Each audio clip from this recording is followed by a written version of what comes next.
दोस्तों एक औरत नुमा आदमी था, बारीक आवाज, बगैर दाढ़ी और नाजुक अंदाज। वो अपने जाहिरी शक्ल सूरत से फायदा उठाते हुए जनाना हमाम में औरतों का मसाज करता था और मैल उतारता था। कोई भी इसकी हकीकत नहीं जानता था, सभी इसको औरत समझते थे। ये तरीका इसके लिए जरिया माश भी था और वो औरतों के जिस्म से लज्जत भी लेता रहा। कई बार वजदान के मुलामत करने पर उसने इस काम से तौबा भी कर दी, लेकिन हमेशा तौबा तोड़ता रहा। एक दिन बादशाह की बेटी हमाम गई और मसाज करने के बाद पता चला कि उसका मोती गुम हो गया। बादशाह की बेटी ने हुक्म दिया कि सबकी तलाशी ली जाए। सबकी तलाशी ली गई, लेकिन हीरा नहीं मिला। नासूर रसवाई की वजह से एक जगह छुप गया कि अगर आज मेरा राज खुल गया तो मेरा सर उतार दिया जाएगा। जब उसने देखा कि शहजादी की कनीजें उसे ढूंढ रही हैं, उसने सच्चे दिल से खुदा को पुकारा और खुदा की दरगाह में सच्चे दिल से तौबा की और वादा किया कि आइंदा कभी भी ये काम नहीं करेगा। ऐ मेरे परवरदिगार, तू मेरी लाज रख ले। अचानक बाहर से कनीजों की आवाज आई, नासूर को छोड़ दो, हीरा मिल गया। नासूर नम आंखों से शहजादी से रुखसत लेकर घर आ गया। नासूर ने कुदरत का करिश्मा देख लिया था और हमेशा हमेशा के लिए इस काम से तौबा कर ली थी। कई दिन हमाम न जाने पर एक दिन शहजादी ने बुलावा भेजा कि हमाम आकर मेरा मसाज करो, लेकिन नासूर ने बहाना बनाया कि मेरे हाथ में दर्द है, मैं मसाज नहीं कर सकता हूँ। और उसके बाद वो दोबारा कभी हमाम नहीं गया। नासूर ने देखा कि इस शहर में रहना उसके लिए मुनासिब नहीं है। सभी औरतें उसे चाहती है और उसके हाथ से मसाज लेना पसंद करती है। जितना भी गलत तरीके से कमाया हुआ माल था वो सब गरीबों में तकसीम कर दिया और शहर से निकलकर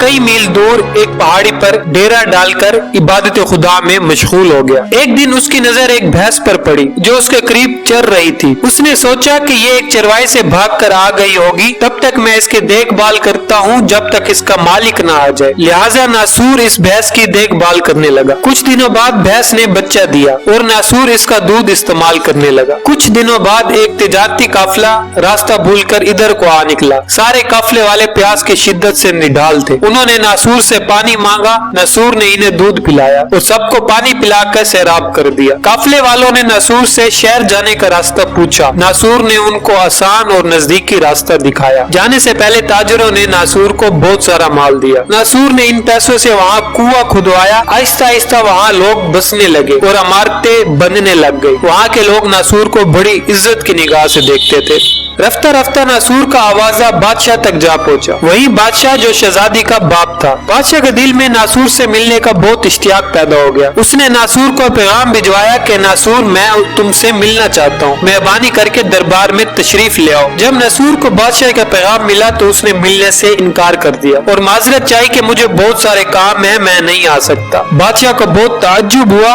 उन्होंने कहा कि अगर नासूर नहीं आ सकता तो हम खुद उसके पास जाएंगे। जब बादशाह नासूर के इलाके में दाखिल हुआ तो खुदा की तरफ से मालिकुल मौत को हुक्म हुआ कि बादशाह की रूह कब्ज करे। उस जमाने के रस्म रिवाज के मुताबिक और बादशाह को नासूर से मिलने की वजह से लोगों ने नासूर को तख्त पर बिठा दिया। नासूर ने अपने मुल्क में अदल और इंसाफ का निजाम कायम किया और शहजादी से शादी कर ली। एक दिन नासूर तख्त पर बैठकर लोगों की दास्तानें सुन रहा था। एक आदमी वारिद हुआ और कहने लगा, कुछ साल पहले मेरी भैंस गुम हो गई थी, आपकी अदालत से अपनी भैंस का तलबगार हूँ। नासूर ने कहा कि तुम्हारी भैंस मेरे पास है। आज जो कुछ मेरे पास है वो तुम्हारी भैंस की ही वजह से है। नासूर ने हुक्म दिया कि उसके माल और सल्तनत का आधा हिस्सा भैंस के मालिक को दे दिया जाए। वो शख्स खुदा के हुक्म से कहने लगा, ए नासूर, जान लो कि ना ही मैं इंसान हूँ और ना ही वो जानवर भैंस, बल्कि हम तो फरिश्ते हैं, तुम्हारा इम्तिहान लेने के लिए आए थे। ये सारा माल और दौलत तुम्हारे सच्चे दिल से तौबा करने का नतीजा है। ये सब कुछ तुम्हें मुबारक हो। दोनों फरिश्ते नजरों से गायब हो गए। इसी वजह से सच्चे दिल से तौबा करने को तौबा नासूर कहते हैं कि इतना कायनात में कोई भी चीज किसी का इंतजार नहीं करती जितना कि अल्लाह अपने बंदे की तौबा का करता है। और अल्लाह को अपने बंदे की तौबा करना और उसको माफ करना बहुत ज्यादा पसंद है। हमें चाहिए कि हम अपने गुनाहों से सच्ची तौबा करें, अल्लाह के हजूर